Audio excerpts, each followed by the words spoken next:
idol. Magluluto po kami ngayon ng ulam ni Kuya Prime. Yung lulutuin namin ay itong 4 na pusit lang po. Ito po mga idol, itong 4 na pusit. Kasi wala pong kaming huling isda. Kaya mga idol, kukunan ko lang po muna ng tinta at saka mata. Ito po.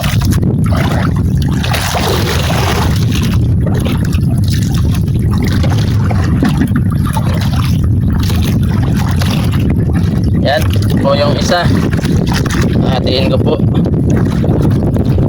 Ito na naman. Dito lang po magawa ng mata mga idol at saka tinta. Yan ito po yung tinta nya mga idol. At tuloy natin dito. Yan. At hatiin na naman natin. Sarap ito mamaya mga idol.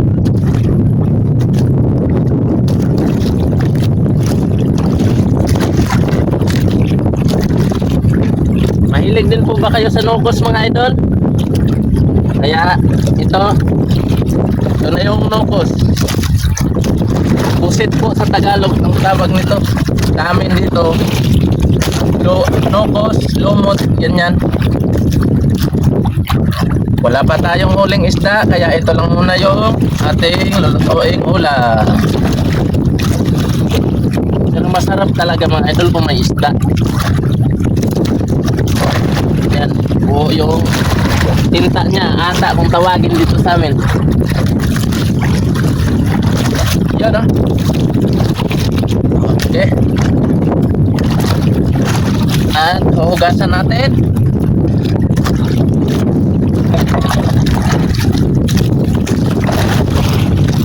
Dali lang maghugas dito.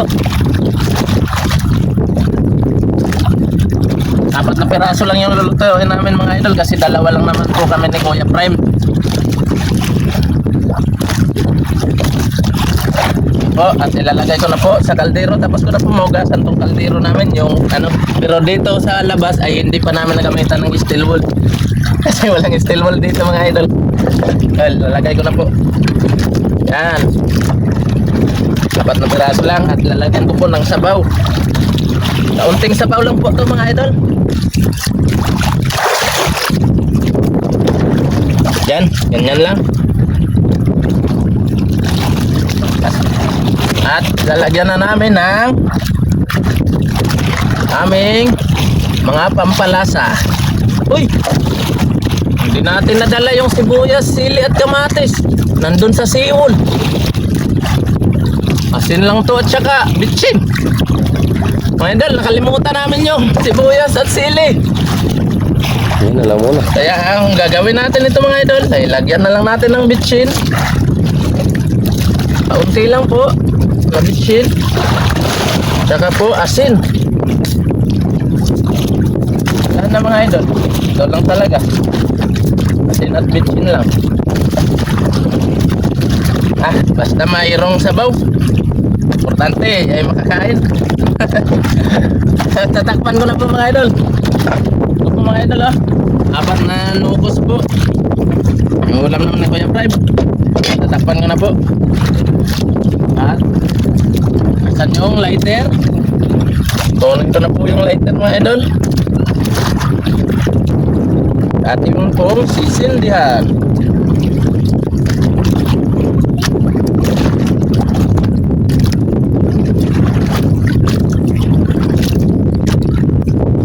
Ayaw niyang umapoy.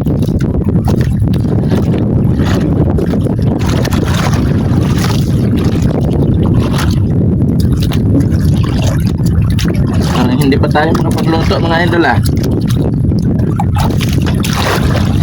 Parang ayaw niya pa mga idol. Yun lang tayo natagalan nito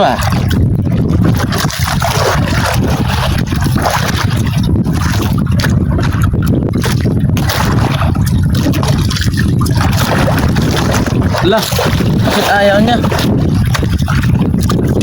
Kuha pa tayo ng ano nung niyo. Basa lang yun.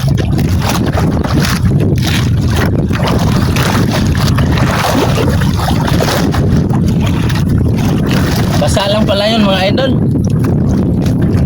Yung ano ng niyog.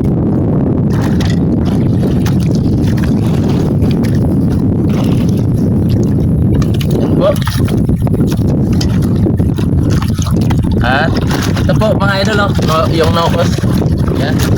Asin at bitchin lang po yung ano namin, nilagay namin mga idol kasi nakalimutan namin yung sibuyas, sili at saka kamatis.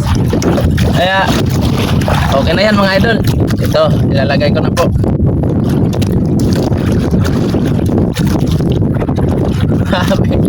Asin at bitchin lang.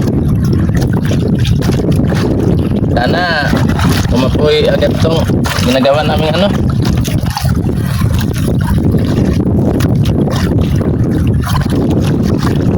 Yan pa natin ng maraming ano ng niyog, yung bulot kung tinatawag. Yes.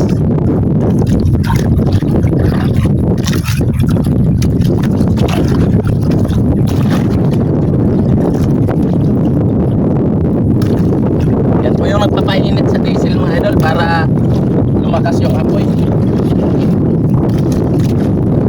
Sasaw-saw natin sa diesel. Saka nalagay dyan.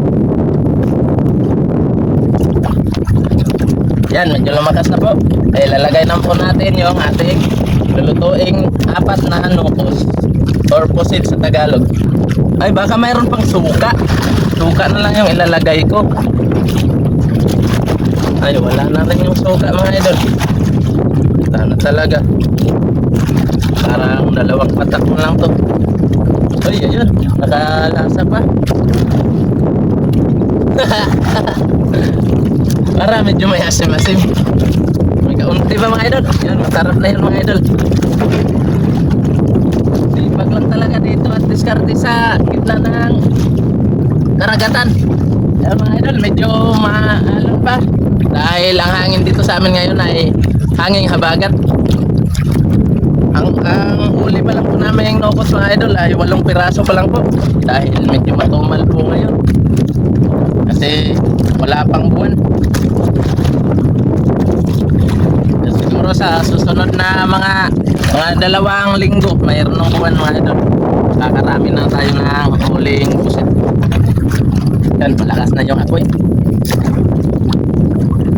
At magsha-shoutout tayo mga idol. Shoutout kay Idol Renz Atabay. Shoutout sa iyo idol. Ingat ka po dyan palagi sa pagbiyahe nyo sa barko dahil isa kang seaman ay international ka po ay napakalayo po ng iniikot-ikot nyo kaya ingat po palagi mga idol.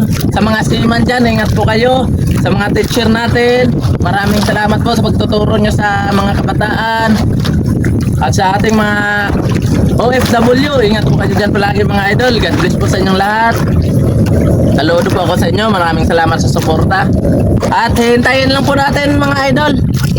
Ayan o, ang lakas ng apoy. Hintayin lang po natin kumulo. Madali lang po kumulo yan kasi kaunti lang po yung sabaw namin. Kasi nakalimutan namin yung aming mga sangkap na katulad ng sili, sibuyas at kamatis. Ang nilagay po namin dito ay bitchin lang po at asin. Kasi nakalimutan namin yung mga sangkap namin. Kaya hintayin na lang po natin kumulo para makapagkain na po agad kami ni Kuya Brian, yung cameraman ko.